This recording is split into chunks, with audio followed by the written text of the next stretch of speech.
This is chapter 29, we're up to verse 24 in Bereshit, in Genesis.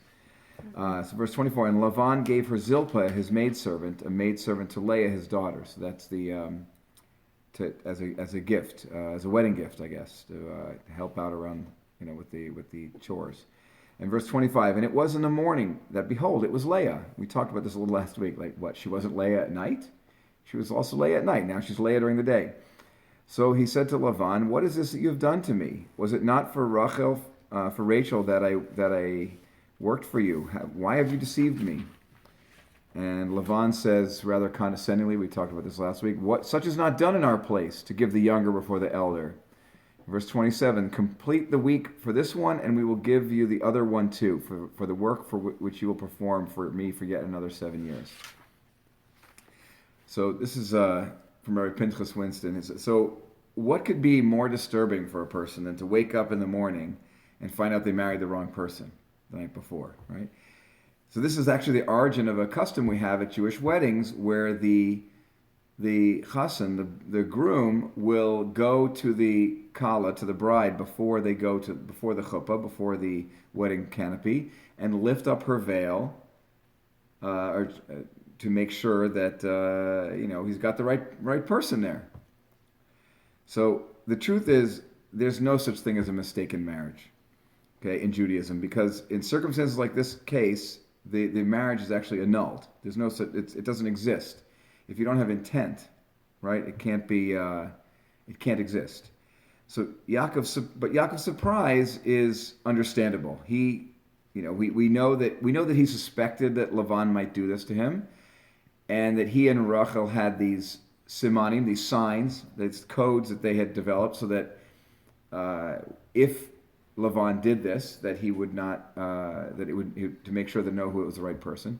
But Rachel, in her mercy for her sister, had given over the code so that Leah would not be humiliated. So the fact that he remained married to Leah after discovering the deceit gives us reason to think, what's going on here with this marriage, this deceitful marriage, if you will. The fact that Leah gave birth to Yehuda and Levi, probably the two most important tribes of the 10, Yehuda being the tribe of kingship, Levi being the tribe of the Kohanim. Even Mashiach comes from Yehuda. So we have to understand what it is about this marriage, because it's clear that it was more than just a deceit, more than just a mistake. So the first thing we can appreciate here is that for Yaakov, from his worldview, everything that happened in his life was hashgacha pratis, was divine providence. We say, it was the HP moment. Seeing God's hand in the actions and the things that happen in the world. Our sages say, Chazal say that if anyone fulfilled the idea of everything is in the hands of heaven except fear of heaven, which is from the Gemara in Barachos, it was Yaakov. That's the way we look at the world. That everything is in the hands of heaven except fear of heaven, meaning we only control our attitude and our reactions to things. We don't control outcomes. Right? So Yaakov lived knowing that the plans of the enemies of the Jewish people cannot succeed unless it's ordained by heaven that it should be so. That's why he accepted Leah as his wife, because he recognized that this was heavenly ordained, and therefore he accepted it with a whole heart. So when Yaakov asks Lavan, why have you deceived me? What is this you have done to me? Was it not for Rachel that I worked?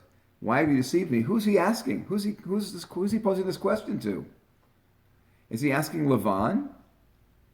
I mean, if you look at it through the lens of Yaakov, of hashgacha pratis, it can't be Lavan he's asking, right? He's asking God. Like, why have you done this to me? Right? If he trusts God so completely that he recognizes Lavan has no power of his own over him, over Yaakov. Right? So why doesn't he immediately accept it lovingly? Why is he so bothered by how he was duped into marrying Leah? Right? You hear the question? Mm-hmm. So he's disturbed by an important fact here. It should not only have been Rachel, but the fact that Leah, Zilpah, and Bilhah were also to be mothers of the tribes meant that creation was not as close to the rectification of the sin of Adam and Chava as Yaakov thought it was. So when Yaakov assumed that the world was closer to rectification of the sin of Adam and Chava, and the fact that it wasn't, which is what he recognized in this fact, in this situation with Leah, that's what bothered Yaakov the most. So we're gonna explain this, okay? But the fact that that he had to marry 4 wives, had to have 12 sons through 4 wives, told him that the world was not close to rectifying the sin of Adam and Chava. So in his mind, there should not have been a Leah or a Zilpah or a Bilhah. It should have just been, just as there shouldn't have been an Esav. There should have just been Yaakov and Rachel, and that's it. Okay, so one way to measure the disastrous effect of the sin of Adam Arishon, Adam, was the impact on the collective souls of both Adam and Chava. The more spiritually pure creation is, the more unified its elements are, all the elements of creation. The more spiritually impure, the more creation breaks into smaller pieces. Right? 4 mothers instead of 1. Right? Four mothers of the 12 sons rather than 1. So our world is indicative of this by how we can't unify the nations or even ourselves anymore, except in a loose affiliation based mostly on selfish needs, usually security. Okay? The Zohar says the souls of Rachel, Leah, Zilpah, and Bilhah are really 4 parts of one soul, which is also called Rachel. Okay, that one soul, it was one soul. It's supposed to be all one person, one soul, and it had to be broken into 4 parts. The rectification of creation includes reunifying those 4 parts. Just as Yaakov absorbed Esav by buying the birthright and then taking the blessings, so too the larger Rachel is supposed to absorb Leah, Zilpah, and Bilhah, and all the 12 tribes coming back into one. This is explained, I'm sorry, that's the wrong page. So Yaakov understood this, and that's why he was devoted to and loved Rachel from the very first moment he saw her. He understood her role, who she was. So gradually, as the tribes were born, Yaakov accepted that more work remained to bring creation back to its perfected state, and that it would have to be done in stages, first through him, and then through the unification of his 12 sons. It's not until the entire nation is standing at Har Sinai, at Mount Sinai, hundreds of years later, that the unification of the souls could finally take place. When it says, Ke'ish echad b'lev echad, like one man and one heart, meaning the whole people, right? And that was what Yaakov had anticipated and was working for his whole life, going that direction. So we're not talking about today's fragmented world. We're talking about pre-Mount Sinai and unifying at Mount Sinai. Okay? Questions? It's bubbling. Bubbling, processing. Okay. Okay. This is from Rabbi Label Lamb. So the Malbim says that Lavan planned to placate Yaakov. He knew he was going to deceive him with Leah, and all along he planned to placate him after the deceit with Leah. And he says, I could only give Rachel, the only way I could give you Rachel was by giving you Leah first. So, and as a result, he ended up with 7 extra years of indentured servitude from Yaakov out of the deal, which for Lavan's purposes is exactly what he wanted. So, a man came to a tailor for a suit for a very special occasion. And, a week goes by, whatever the agreed upon time frame, and he comes to the shop to with the suit is ready to try it on.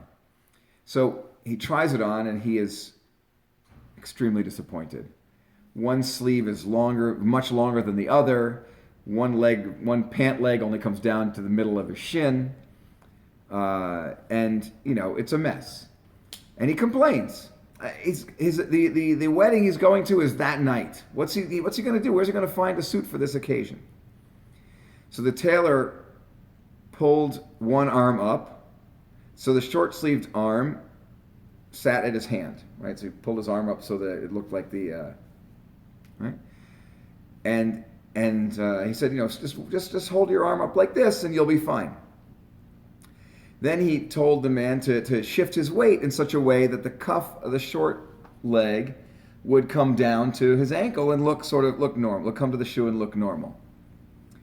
So, what was the man going to do? He needed the suit for that night, so he pays for the suit and he limps off in that way.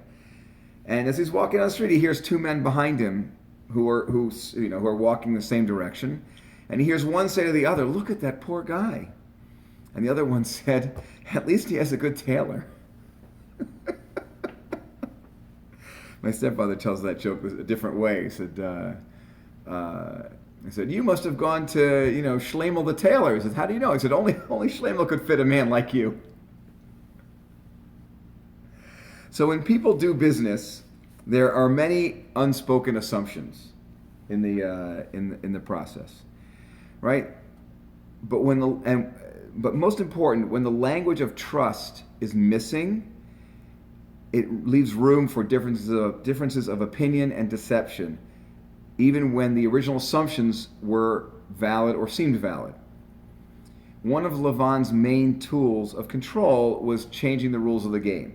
These unspoken assumptions, even the rules that were laid out, that were spoken out, change those too. He made Yaakov wrong for assuming that one can marry the younger daughter off before the older daughter. So he made, with his statement, "We don't do that around here," he's making Yaakov out to be the bad guy. He made a public feast and invited all his neighbors to ensure that the local custom would prevail, and because he knew Yaakov wouldn't embarrass Leah in public, and he knows what kind of person he's dealing with. So in that context, Lavan makes Yaakov the offender for assuming that he could marry Rachel, and for even suggesting that was a possibility. So Lavan, with his convoluted sort of Middle Eastern logic, which we see, unfortunately, logic in air quotes that we see that goes on today, made the victim into the perpetrator. Right? We see that all the time with with Israel. Right? Superficially, it may seem that Yaakov is twisted, is incorrect for asking for to marry the younger daughter, but he was made so because of the ever-changing rules of the game. The rules of the game that were nothing was laid out. Just later on they changed. They brought this out. So there's a story about a frog that needs to cross a river. There's a scorpion that needs to cross a river. And, he's got an appointment on the other side. So he comes to this riverbank, and the scorpion can't swim. So he sees a frog, and he says to the frog, "How about you give me a ride across the river?" And, sorry for looking at something flashed over there that distracted me. He says this frog says to the scorpion, "There's no way I'm giving you a ride over the river. You're just going to sting me, and I'm going to die." And the scorpion says, "I'm not going to sting you when we're in the middle of the river, because then we're both going to die." Right? So the frog relents, and the scorpion climbs on the frog's back, and the frog starts swimming across the river, and they're halfway across, and the scorpion stings the frog. Right? And now the frog feels the paralysis coming on, and he says, "Why did you do this? Now we're both going to die." And the scorpion says, "This is the Middle East. What do you expect from me?" The tragic irony of Lavan trying to take is that Lavan here is trying to take advantage of his own family, right? Yaakov is his nephew, and Leah and Rachel are his daughters. In the end, he only alienates himself from the greatest spiritual opportunity. He had Yaakov Avinu in his house, and instead of learning with him and from him, instead he just tries to take advantage of him. Right? Instead of being credited as the father of a great nation, he comes out as one of the scoundrels of history, as he should, because that's who he is. And it's unfortunate, but that's the way. That we have our free will choices. Okay. Moving forward, this is from Rabbi David Green. Rabbi David Green is a brother-in-law of, actually the brother-in-law of Lori Palatnik. He's married to Lori's sister.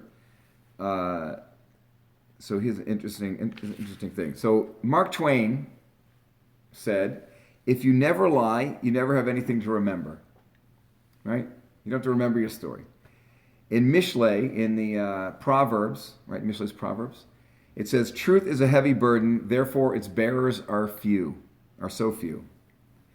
So in the Gemara, in the Talmud, it says all beginnings are difficult. Right? You start something new, like a new technology for streaming this class, for example. All beginnings are difficult.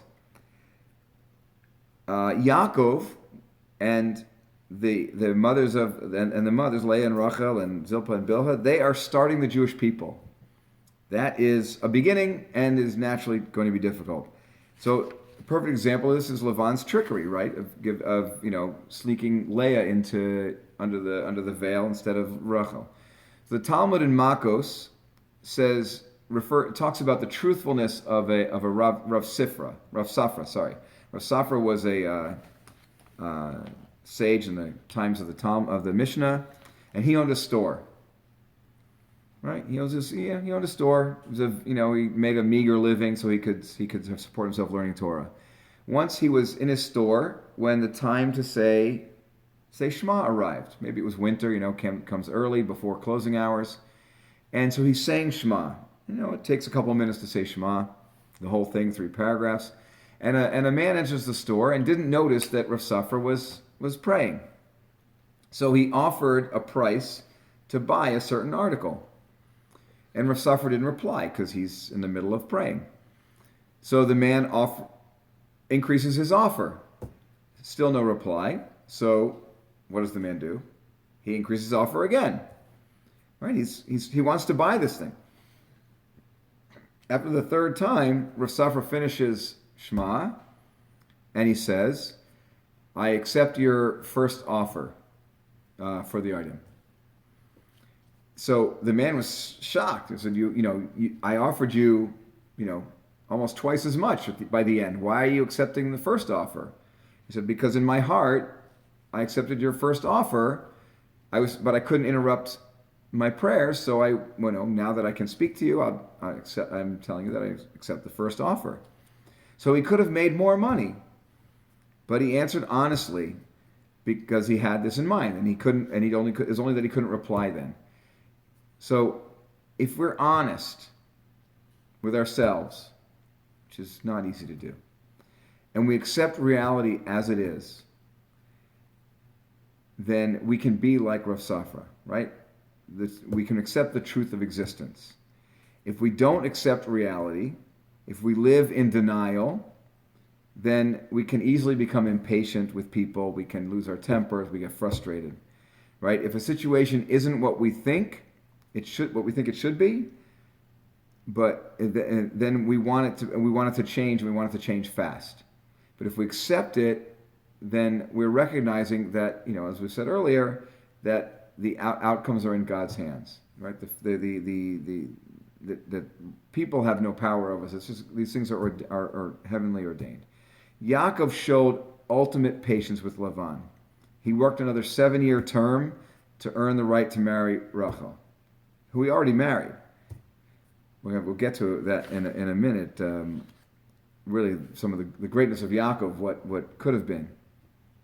And patience, in Yaakov's case, his patience has rewards. He's the father of the 12 tribes.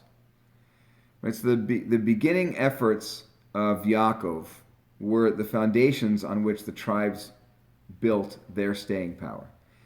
The staying power that they accomplished through their dedication to serving God. Right? So what do we learn from this? that truth brings patience, and then it brings nachas. Because when Yaakov recognized the truth, he had patience, and that brought the nachas of having all those amazing children. Beautiful. Any questions? I like that. Yes? Yes, I like that. Oh, I thought you had questions. No questions? Yeah. Not yet. Lots, but no questions. Not lots, but no questions. Okay. Yeah. All right. Another thing on verse 27, then we'll actually move forward. So, this is from Rabbi Shlomo Katz. So we learn in Pirkei Avos, we learned that the Avos and Emos, Abraham, Isaac, Jacob, Leah, Rachel, Sarah, Rebecca, Rachel, Leah, and Rachel, that they all observed the Torah before it was given.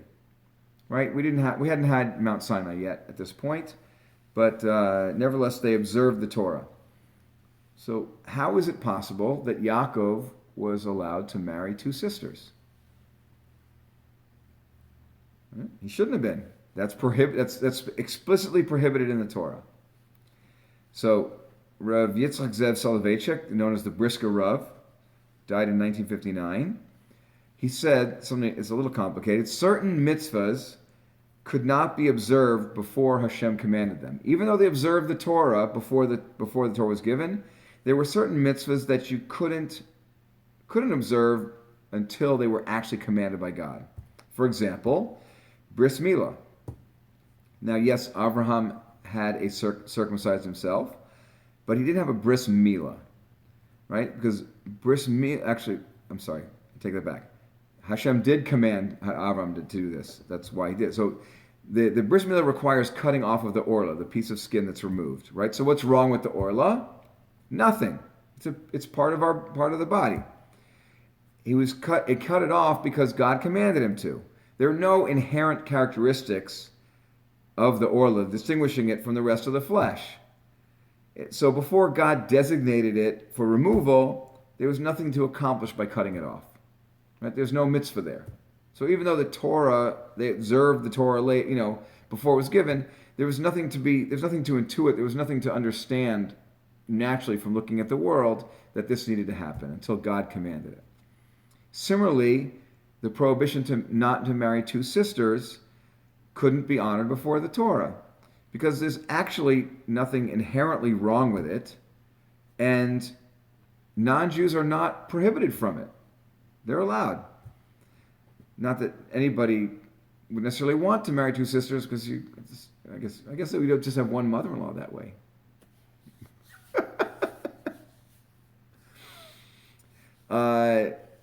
So before the concept of Jewish marriage existed, the prohibition on marrying sisters could not exist. So because before Torah, Jewish marriage could not be legally affected. The Torah tells how Jewish marriage is legally affected, right? The verb, right? So even if the procedures were followed, that marriage was not legally correct Jewish marriage because the laws had not yet been put in place, right? That would have to wait until the Torah was given at Mount Sinai. Yes. Two sisters ever, or two sisters at the same time? Two sisters ever, or two sisters at the same time. So if a man's wife dies, or he divorces, if he divorces her, for sure he can't marry the sister. But if she dies, could he marry the sister? I should know this one because that was actually in one of the tractates of Gemara that I've already. I was also thinking about if the man dies.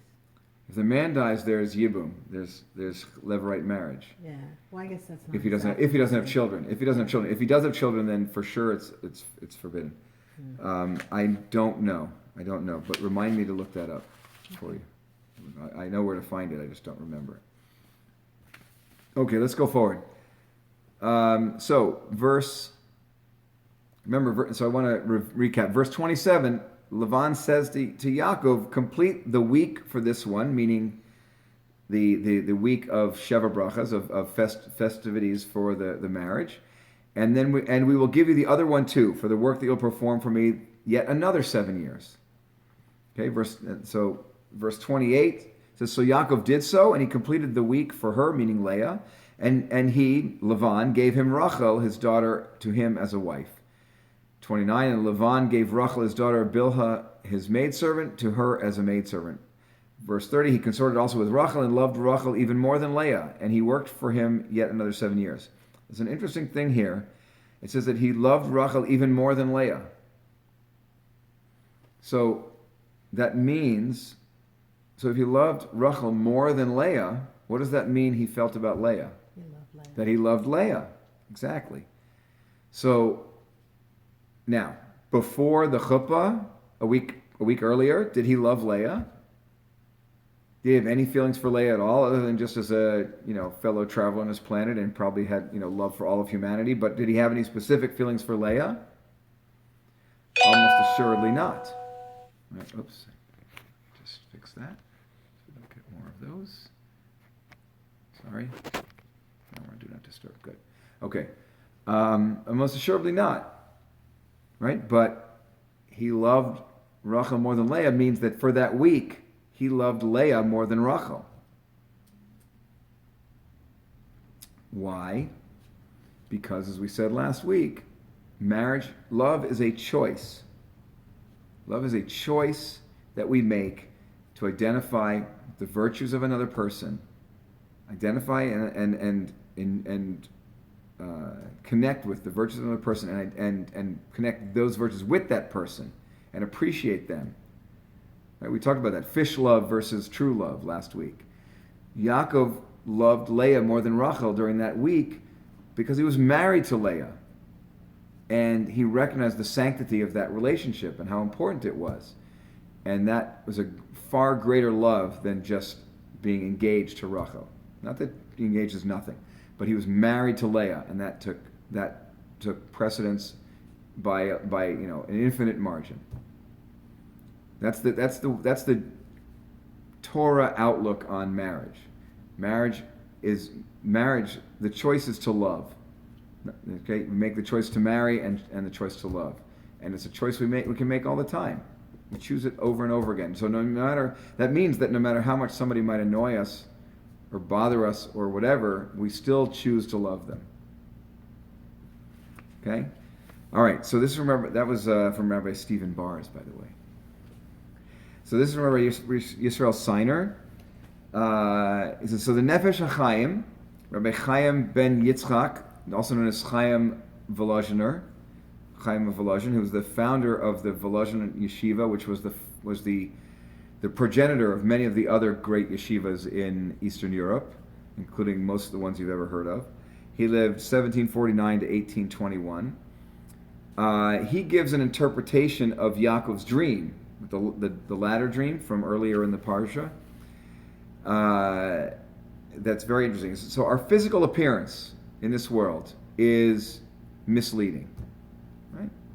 The way we look is misleading. Okay, there's a medrash on Bereshit, on the creation story on Bereshit. Medrash, remember, is the allegorical stories, part of the oral law. The Medrash says that there was a perfect balance that existed in creation between the heavenly spiritual realm and the earthly physical realm, and that perfect balance existed at the point where God was about to create humankind, and it was going to be endangered by the creation of man. I'm just going to say mankind. It's just shorthand.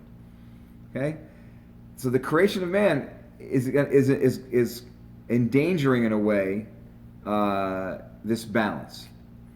So if man existed solely in either realm, then that balance would be offset. So that's why we were created. Humans were created from both realms. The body from the earth, and the neshama inside it from the spiritual. To keep the balance. To keep the balance. So, but it still seems as if this upset the balance anyway. Possibly even more than if man had been created exclusively from the lower realms.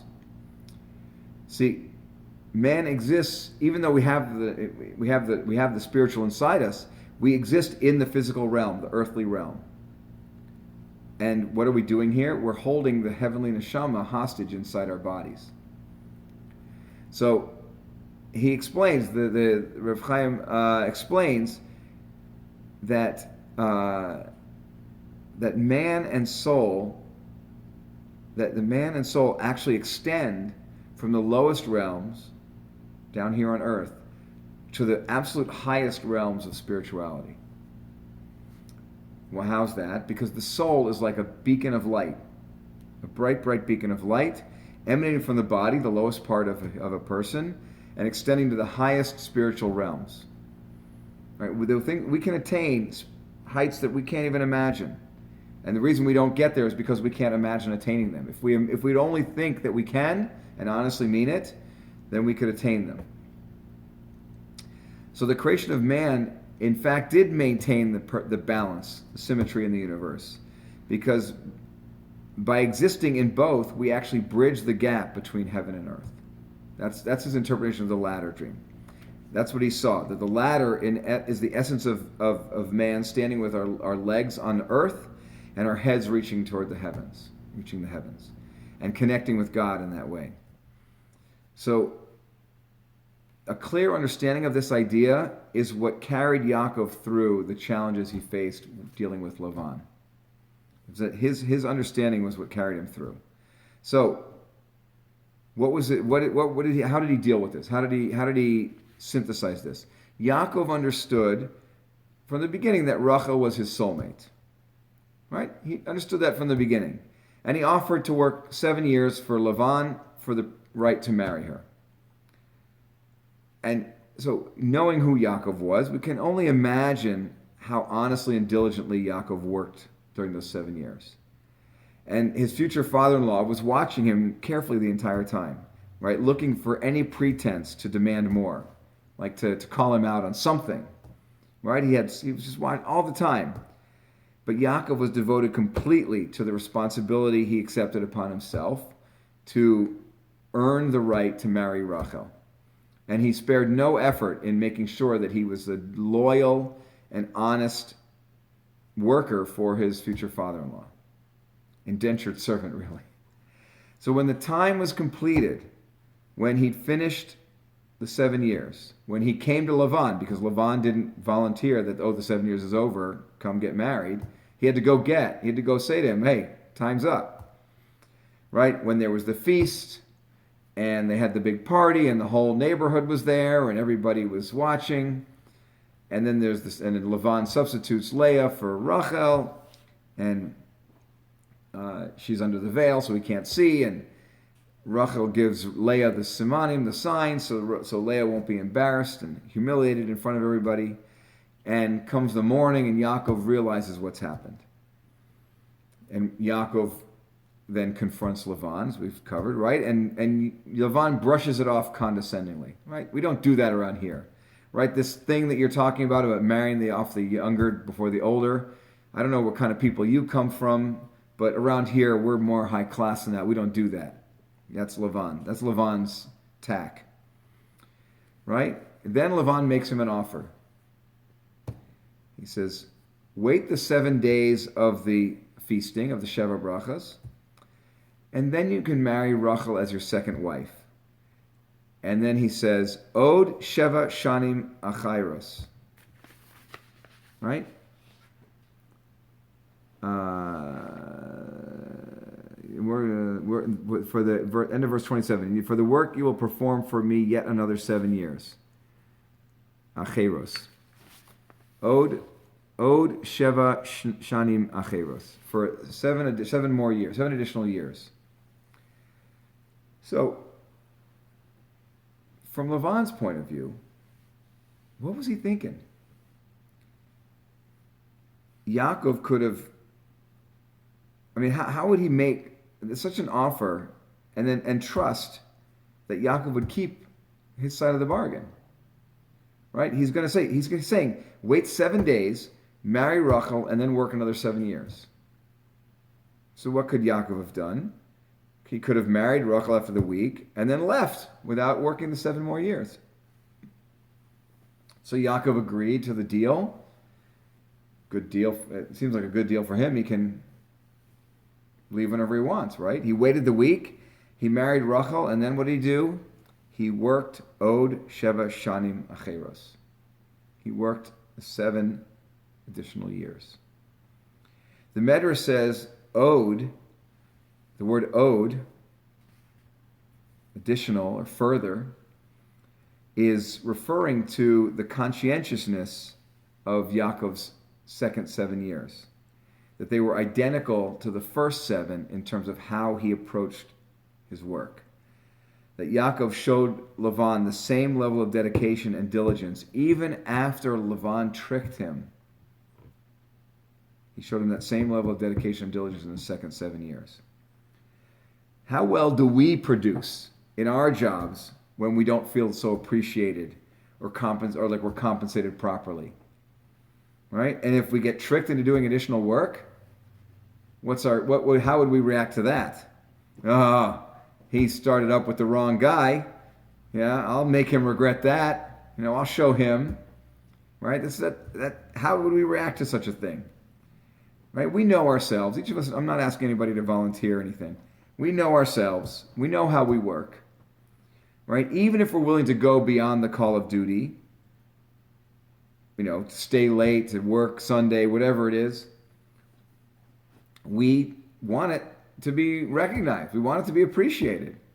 We want somebody to stand up and say, attaboy, attagirl, you did great, in front of the whole company, all this extra work you did, right? So we'll do it. We'll do this extra work as long as nobody demands or expects it of us, right? Once they think they have it coming, then there's no chance. Forget about it. Od Sheva Shanim Acheros teaches that Yaakov's second 7 were indistinguishable from the first 7. Right? He worked just as hard every day, every night, watching those sheep, raising those sheep, no problem.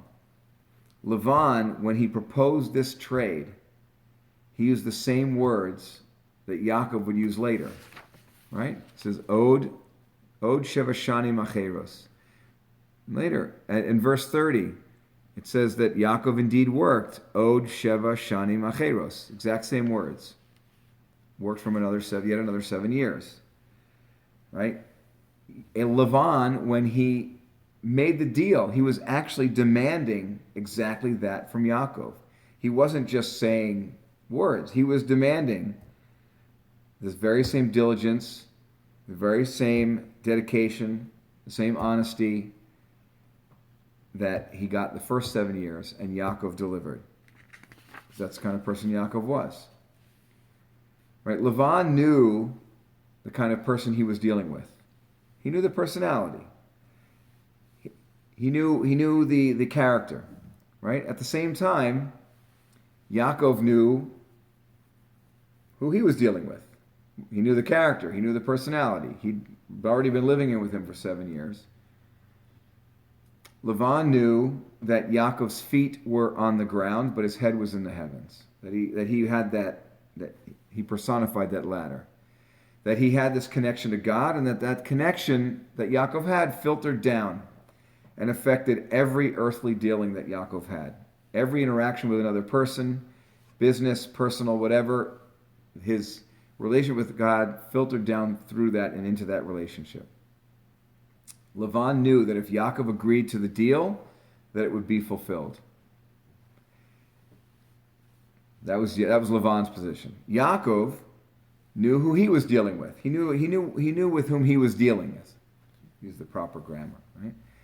And it wasn't Lavan that he's thinking he's dealing with. He's not dealing with Lavan. He's dealing with Hashem. He knows that every interaction with every person, every relationship with every person is actually a reflection of his own relationship with God. And so it is for each of us. Every interaction, every conversation, every relationship we have is a reflection, in a way, of our relationship with God. Right? Yaakov knew that if he stooped to Lavan's level, he would only get dirty. Right? As my friend David Sloan says, if you wrestle with a pig, You both get dirty. The only difference is the pig enjoys it. Right?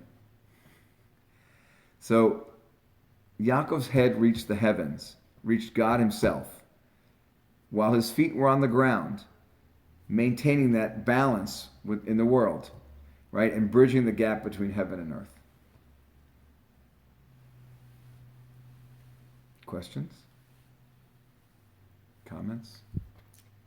Could the ladder also represent like the Sephiroth that go up? Sephirot? Yeah. Oh, that's Kabbalah. I don't do Kabbalah. Okay, never mind. I don't know from Kabbalah. But the Sephirot are, I don't, it's not my thing.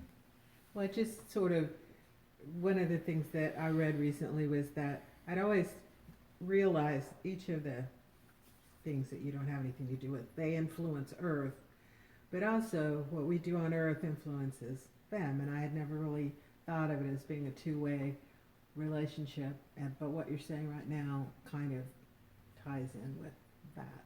Yeah, and there's definitely. I mean, the universe reacts to what we do. We have to react properly to what goes on. We have to, recognize that everything that happens to us, even the stoplights or the people who help us at the grocery store or whatever. Every interaction is tailor-made by God for us individually.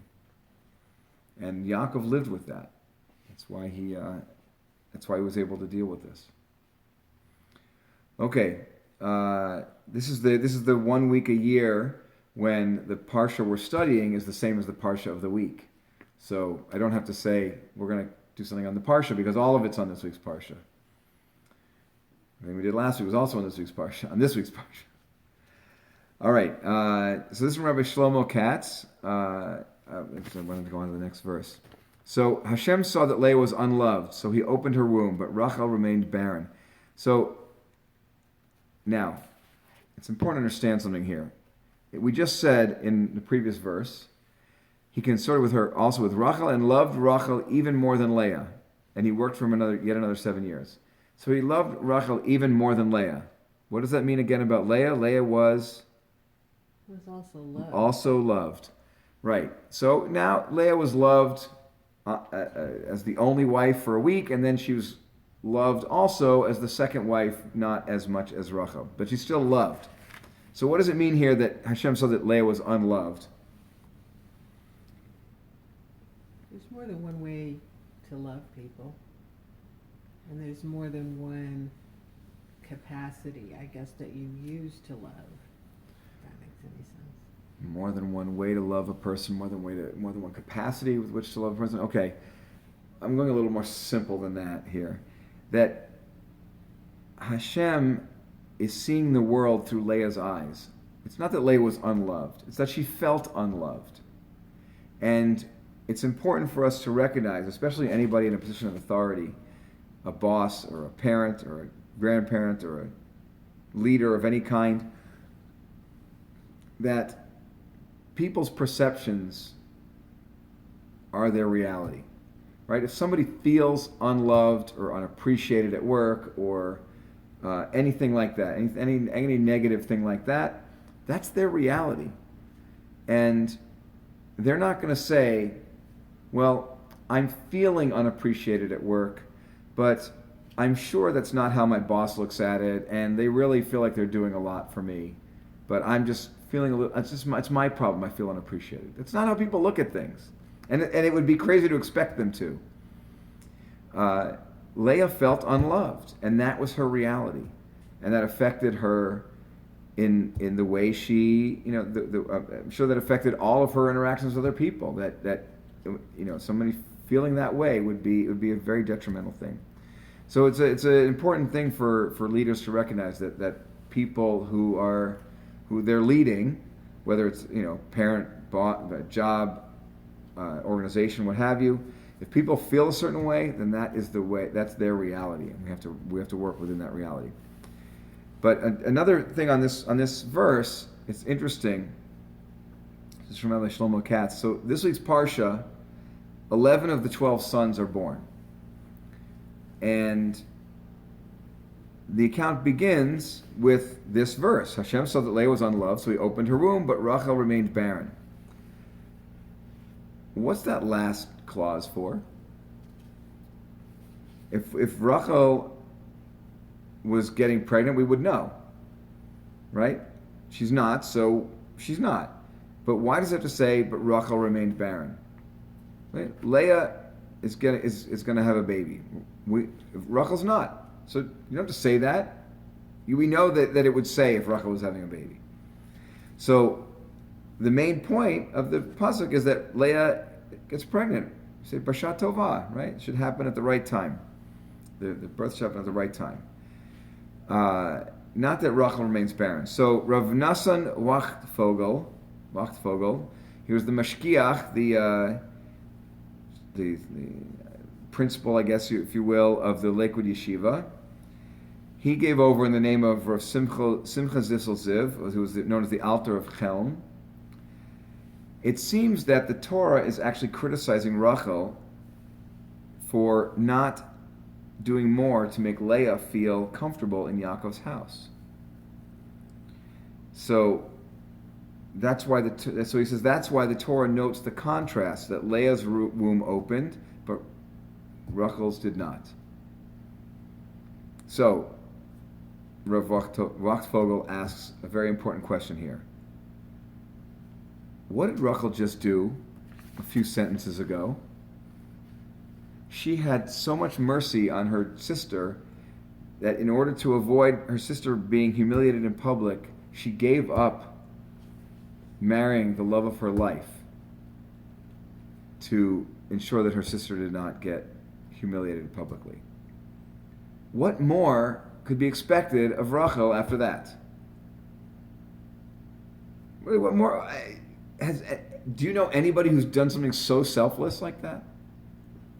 Well, maybe she wasn't happy that her sister was having children and she wasn't. And couldn't we cut her some slack after what she did for Leah? I mean, I hear you. Yes, she's unhappy she's not having children. But what she did for Leah was the most selfless thing. I mean, just it's unbelievable. Can't we cut her some slack? Can't we give her a break here? How could she be punished for not making Leah feel more at home? Which seems relatively minor, comparatively. Well, she was probably held to a very high standard. Yes, of course. They all were. So he gives an interesting answer. He says, God puts us through many tests in our lives, a great many tests. Passing a great test does not absolve us of the duty to pass lesser tests. Okay? We pass a big test does not mean we get to skate and fail on the smaller tests. Right? Rachel passed a great test, probably a greater test than any of us will ever have to face, when she gave her sister the codes, the secret signs. Right? That was a great test. She gave up marrying Yaakov. It's a big deal. Now she's expected to pass the lesser test of making her sister feel at home in the house of the husband they share. Okay? And it seems that she did not pass this lesser test at this point. So Rav Wachtfogel goes on. He says, in the 1920s and 30s, there were a few dedicated young men who left the comfort of the United States to take a 3-week journey by boat across the Atlantic to Europe and go study in Poland and in Russia in the great yeshivas of Eastern Europe. This was a tremendous hardship. I mean, granted, things weren't fantastic on the Lower East Side of New York, but they were a heck of a lot better there than they were in small towns in Poland. There's a book called All for the Boss, which is a biography of Rav Herman, Yosef Herman, I believe is his first name, who sent his sons-in-law and his sons. He would pay for them to go and live in Poland and study at the Mir before after they got married. So these boys and their wives and their young families. They passed an incredible test, an incredibly difficult test by going to do this. It required an extraordinary devotion to Torah study over everything else. It was not a comfortable life at all. The even getting food, surviving winters, surviving summers, surviving the native people who were not exactly friendly. Right? These men had to devote themselves to Torah at a level we can't even imagine. And yet, Rabbi Wachtfogel says that even these people were not immune from the test of wasting time.